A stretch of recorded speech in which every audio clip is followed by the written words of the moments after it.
Hey, Neil, Uh-huh. how are you? Good, man. How are you? I just woke up, but life is good. Life is good. Yeah, Mm-hmm. I had a wonderful morning. Yeah, Yeah, gardening.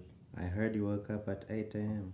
No, actually, before that, it's Oh, getting hot, and I always have to make sure I get something done. yeah, This is Texas. Texas summer, Yeah, right?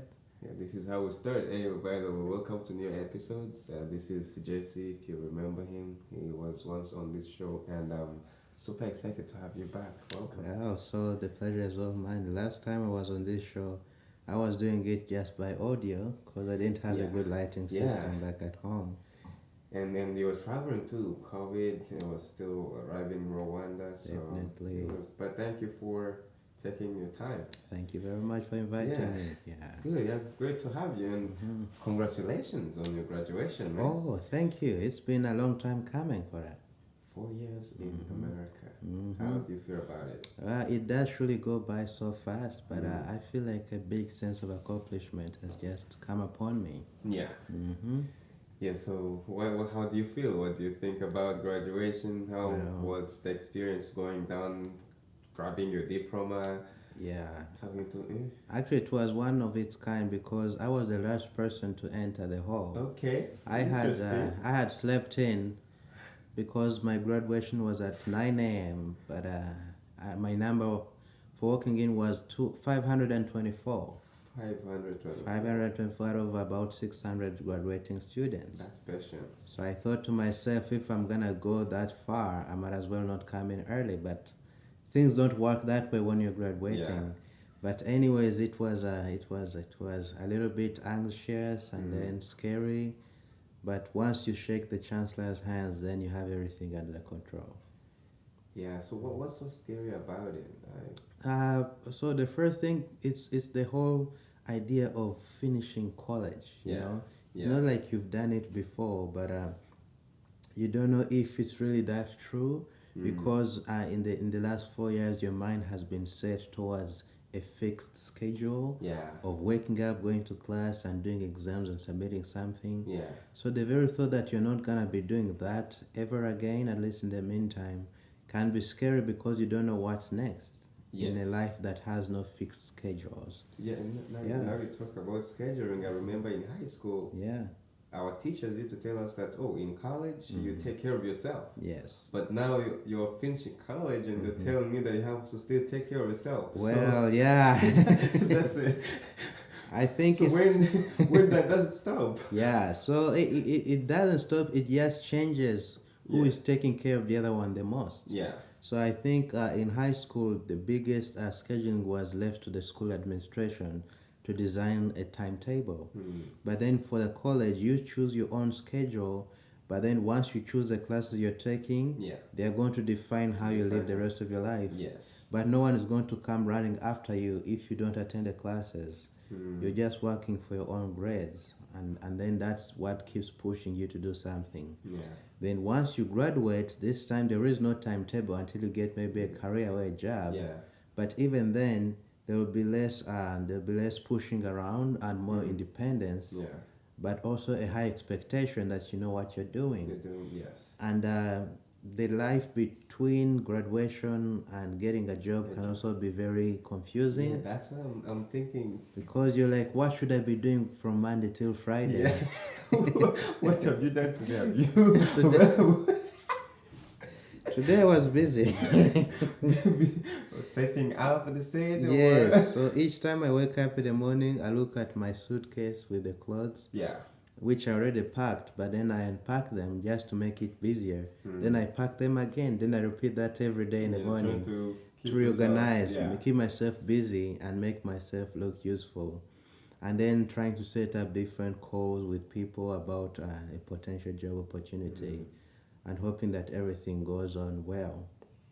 But yeah, and then it makes me think of retirement, even though I'm Retirement. very far from it. Mm-hmm. But that's probably how it's gonna So feel once someone's no longer having to do a paycheck job. yeah, trying to Yeah, but you look still for have to survive. So yeah, you'll survive. yeah, Yeah.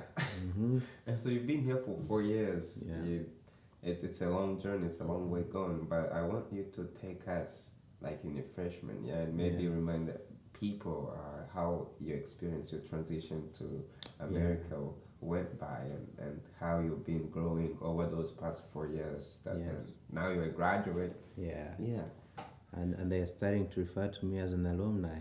Little did there I we think there that we go. that a Rwanda student would be called an alumni to an international Yeah, university. But these things happen all the time. So as a freshman, I was very playful and mischievous, if I can say that. I lived a carefree life mm. compared to what I do now because the less I knew, the happier I was. Yes. And What do you mean? That's like you. ignorance, ignorance, ignorance can be a bliss sometimes. Mm-hmm. So when as a freshman, all I could care about was going to class. Maybe I only took 4 classes during my first semester, and like, if I get a good grade, that's all I need to do, and then the food is right there. Yeah. A place to sleep is already prepared for me, and there's nothing much I need to worry about. Compared to now, when I know I will start paying bills very soon on my own, Oh, yeah. and take care of where that food is gonna be coming from. So it was different. And then, just even speaking of academic knowledge itself, Yeah. so the classes one takes at that level are basically intro classes that mainly give you a reflection of what you may have forgotten from high school classes. But then, as you get to the senior year, you're taking more classes that are related to what's happening on the outside. Mm-hmm. You start to become aware of the grand challenges in the environment, and then you become very concerned because you're now part of a bigger problem, and then you're tasked with solving it, Yeah. knowing that you're a graduate student. Anyways, that's all about the knowledge and the ignorance. But otherwise, I think I had more time as a freshman, so I either used it or misused it in different Yeah. ways. But I think I did not have a tight deadline of different assignments, so that gave me enough time to explore different resources on On campus. campus. Yeah. Yeah. Yeah. And so, how have you seen yourself, you as a person, grow? Mhm. Like, what areas of your life have you been able to see that big progress, that Yeah. huge adjustment that you think is going to be fundamental for to your transition after college? So I think I would structure my growth in three categories. So there has to be the physical, the spiritual, and the intellectual. Mm-hmm. So physically, I've gained weight, and I've grown a little bit taller, Yeah, whi- calories. which would be good. Yeah, calories. I've learned how to count calories, something I did Yeah. not used to care about before. Yeah. And becoming conscious about everything I eat after understanding how it all gets processed into my body. But physically, so either maybe mentally speaking, how much I've been able to acquire, how long can I stay focused on a task. I Yeah. can now take on like more advanced tasks than I could before when I came here, and engaging with the society from different cultures, Yeah. which is one of the benefit of coming to an international school, because Yeah. it brings different people from different places in one place, and then you'll have like to know how to adjust to different cultures Yeah. without going to their individual countries. Yeah. Then spiritually speaking, religiously speaking, so when I came in, I had a very fixed mindset on how things are, and the different worldviews all were supposed to pass through my own filter channel for me to know how other people's beliefs would relate to mine. But the more I spent time with different people and looking how different religious societies practice their beliefs, I began to create a synthesis Yeah. of where most of them collide or meet, Yeah. more than what makes them so different, and realize the differences are usually narrow, but then we tend to expand on them so that we try to maintain an identity for the religions. Yeah. So I think I am more open-minded than I was when I came in. Not that I had to change everything I believed in, but I comprehend more where the people are coming from, Yes. and also the errors that may be with my own system of beliefs Yeah. that can be improved upon Yeah. to make a better, healthy society. Yeah. Then intellectually, now that I have a college degree, I learned that the more I knew was the more I knew that I didn't know. So the more classes I took about a certain subject, I realized there's so much out there in the world that I wasn't actually learning from class Mm-hmm.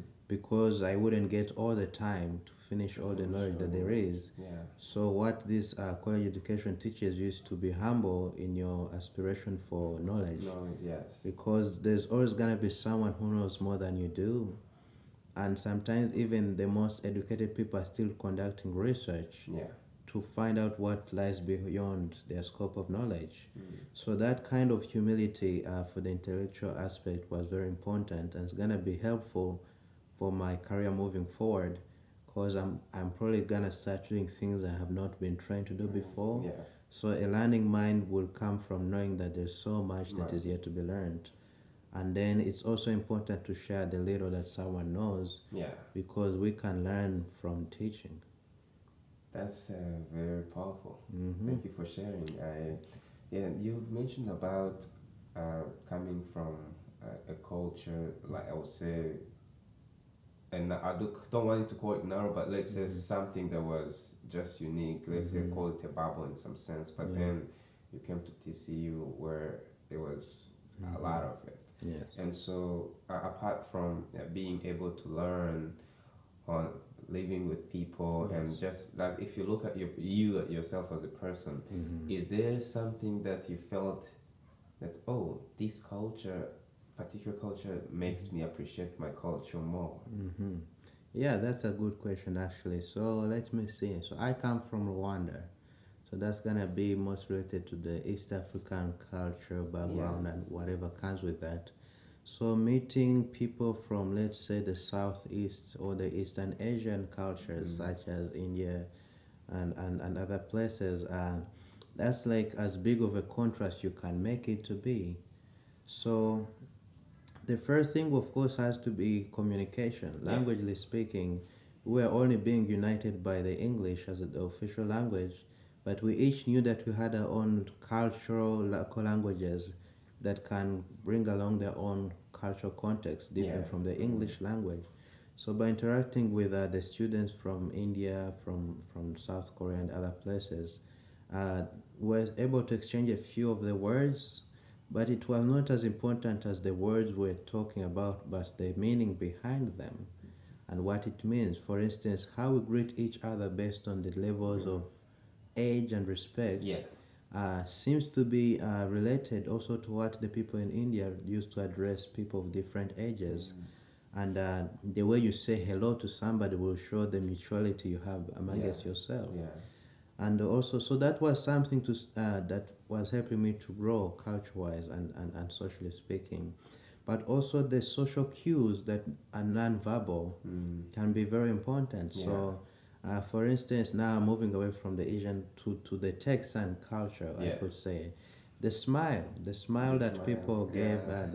that took me time to get used to. Yeah. Because back home, someone is only gonna smile to you if they know something about Something, you, yeah. or if they want to interact more with you, especially if they are strangers. But I remember each time I went to the Blue, which is where we had our cafeteria, Yes. and then someone opened a door for me, they would smile at me, and then I would just hang around thinking they want to say hello say and hello, ask me say about something. my family and everything. Then they would just keep moving and looking surprised that I'm just standing where I was. Yeah. So, and then the other thing, I did not used to smile back. I mean to Back. smile back, yeah, Yeah. because I was like, okay, interesting, you're smiling at me. So what is it? What is it about me Yeah. that you want to know? Yeah. But nothing was said, Nothing so was people just keep moving. Mhm. So slowly I learned to adapt to that. It was more of an appreciation that you're there and they want to acknowledge your presence as you're walking As you're past walking. each other. Yeah.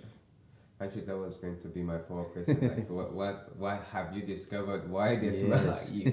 Yeah, and so have Definitely. you ever been in a situation where the cultural differences sparked a conflict? And if it happened, how were you able to address something like that? Well, I don't think I've been in a very critical situation like Yeah. that, but I think usually I like to make jokes, Yeah. and I think I was so naive to think that my jokes would apply to every culture that I went to.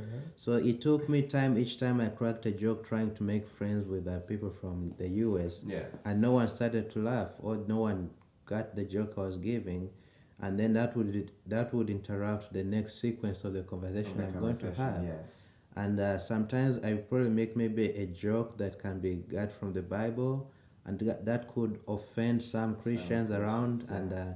and me being a Christian, then I would understand how far they've taken it to be Yeah. so serious. Yeah. So that took me aback. So I started trying to learn what are the American jokes that I can use to synthesize with the ones that I already have. Otherwise, the food was a shock to me. Basically, starting with how much sugar that is used to prepare. Of the calories. Yes, Yeah. calories and this whole weight gain thing. So where I come from, our food is mainly salt based, Yeah. salt dominated to sugar, and we don't have a good relationship with extra sugar in our food.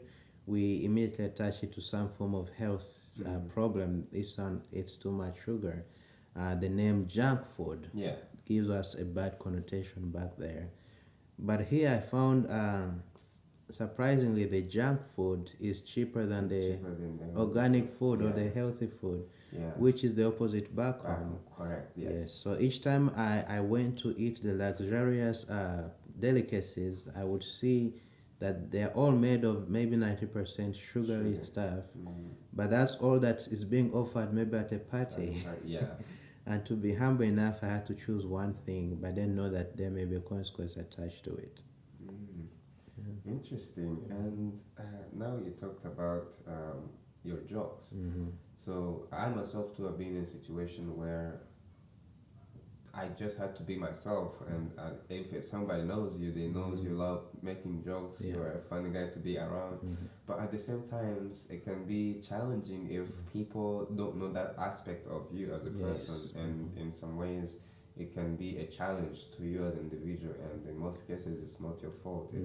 It's the lack of understanding. Yes. And so, how long does it take you to make sure that people around you understand understand your jokes, or even understand that you're a funny person? You are not speaking anything in a bad connotation. Do you ever justify yourself, or do you find yourself in a position to justify yourself to clear the understanding, to establish a common, like something that they know? Oh, he's cool.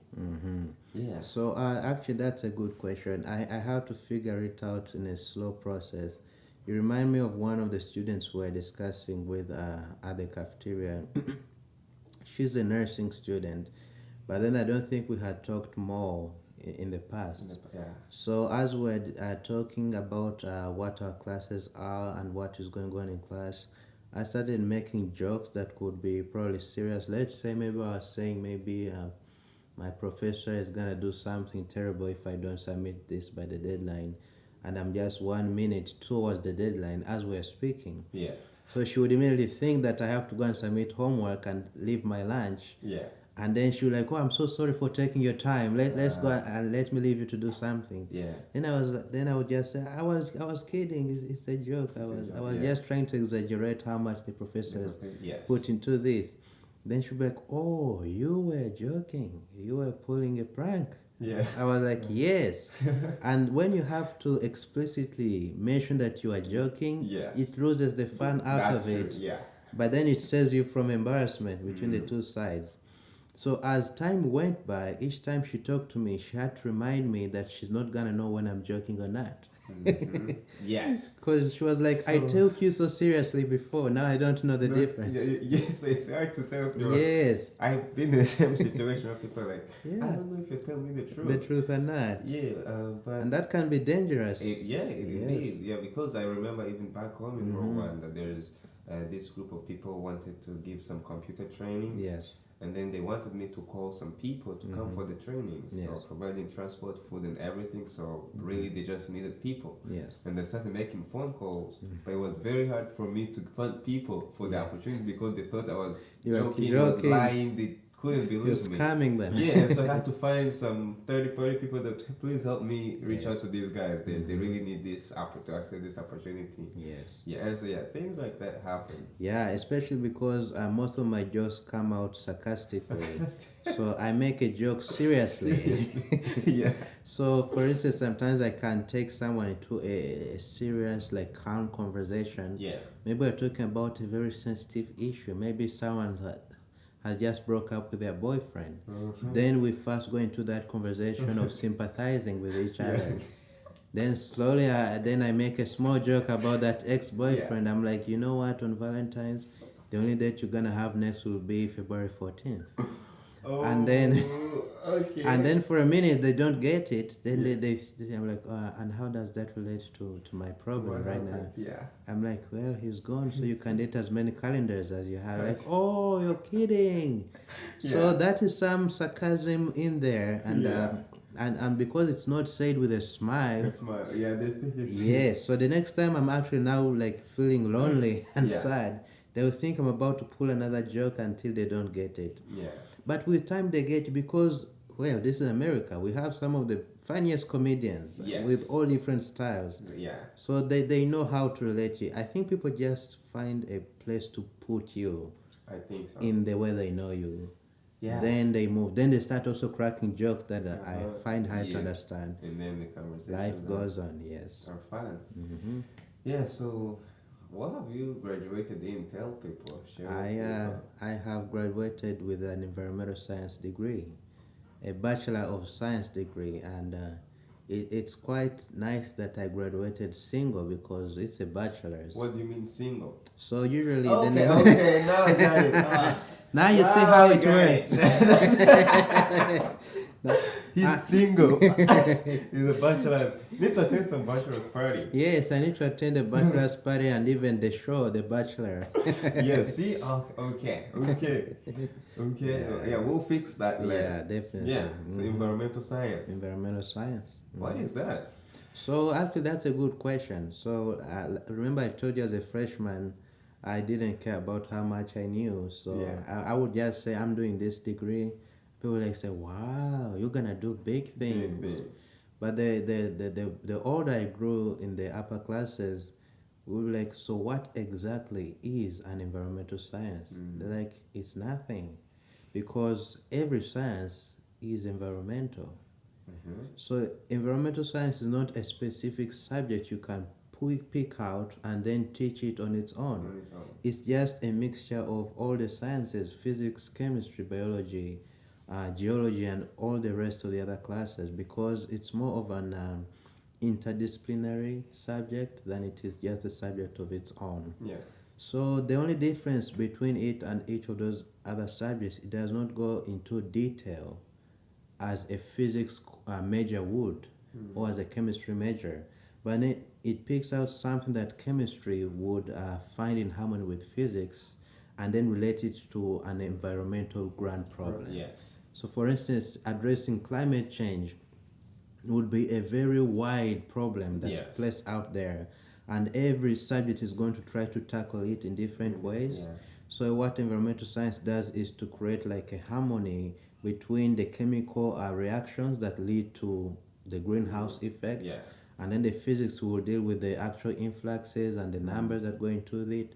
The biology will deal with the actual like life or the organisms component that are being affected by the greenhouse effect. Yeah.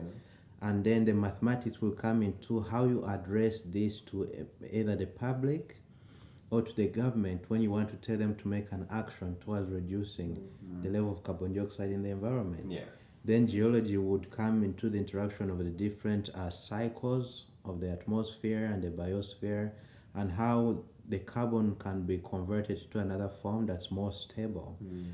So in that, I've just been discussing climate change, and I've tried to pull in as many subjects together, and that is what mainly constitutes an environmental science degree. That's huge. And so what are you hoping to do with it? Do you So that's good. So the first thing I think, which is important to any scientist, is to try to convey the information that they've learned to the general public public. in the easiest way possible. Yeah. And one thing with that could be me learning how to teach what I know to people, or how to communicate, Yeah. and also get feedback on how they treat me with that. So I think I would first go into like an academic setting, Yeah. maybe train some few people and learn how to convey the information I have and get trained, because I've been stuck in one another bubble for the 4 years. Yeah. I don't know what's out there in the world Yeah. and how people perceive things. Then from then on, I was looking forward to working with renewable energy business companies Yeah. that are not majorly driven for profit, but for the change and impact that they can have They can have, yeah. towards addressing these environmental problems. Yes. And they are far outreaching, because climate change cannot work on its own. If you think about climate change, there's going to be an hunger aspect attached to it. There's going to be a poverty aspect attached to it, based on all these natural disasters that can come upon. And so knowing how I can relate one big problem to others, and then work with other different disciplines around it to make an impact. So Yeah. no matter how big or small, as long as we're changing someone's life, Yes. that's all that's gonna count. Yeah. It's so you are super passionate about environment sustainability. Yes, sustainability it is. Yeah. Yeah. And you once told me about sustainability words, those words that The big word.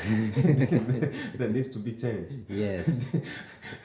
Exactly. But yeah. And that's fun. And again, congratulations. Thank you. It's a long way gone. So if you think about all these 4 years, about TCU, things you've been gone through, what excites you the most about the entire experience? Wow, that's a big question, because many things did excite me. But I think the biggest excitement, I would first start with the boring excitement. Okay. Because I'm me and I have weird preferences. But I liked the level of sleeping independence that I had in college compared to my other schools, because with college you don't have a patron or matron or someone coming to ring a big bell to wake up in the morning. Yes. So the level of independence and just self-running that was in college, it fitted with my likings of the situation, because I then could define how I use my time. How much time do I want to spend studying for an exam?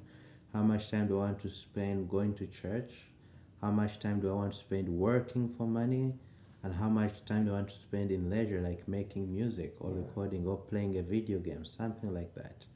And also, how much time would I dedicate to socializing? That would mean attending parties or having a discussion on a dining table.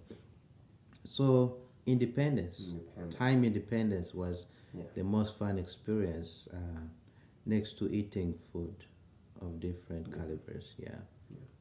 Great. And you don't have to mention names, but if you want, you can. Are there some people in your life that you think you could say thank you to have made your college journey be a possibility? Yeah. Yeah. Well, I'll put them in big organizations. Then they'll decide where they fit in or not. Yes. I want first of all thank the Rwandan community that I found there, and the one that found me there. So I remember my first birthday was celebrated in Bridges, which is an Christian-based international student organization. I was surprised because not many people knew me. I was just a freshman. I just arrived. Yeah. And usually we start in the fall, so my birthday was in October. So it had just been like 2 months since I'd arrived, and here I was with a birthday cake, giving a speech to random people who have happened to celebrate my birthday. And then most of them also were the Rwandan community who helped me to integrate into the atmosphere. So that helped me to also help whoever would come after me in the kind of different needs they had and resources, and catching up with the environment of TCU. So I think they played a huge part in my success. Then the next would be my teachers, definitely, because those are the people I was going to spend most of my time with in college. But I want to think how passionate they were on what they taught. So these are people who either have a master's or a doctorate degree, in what they're teaching. So they're not teaching it for the sake of income, Yeah. but there's something more about life that they want to bring in through what they're teaching. So my history teacher has had as much passion in teaching his history classes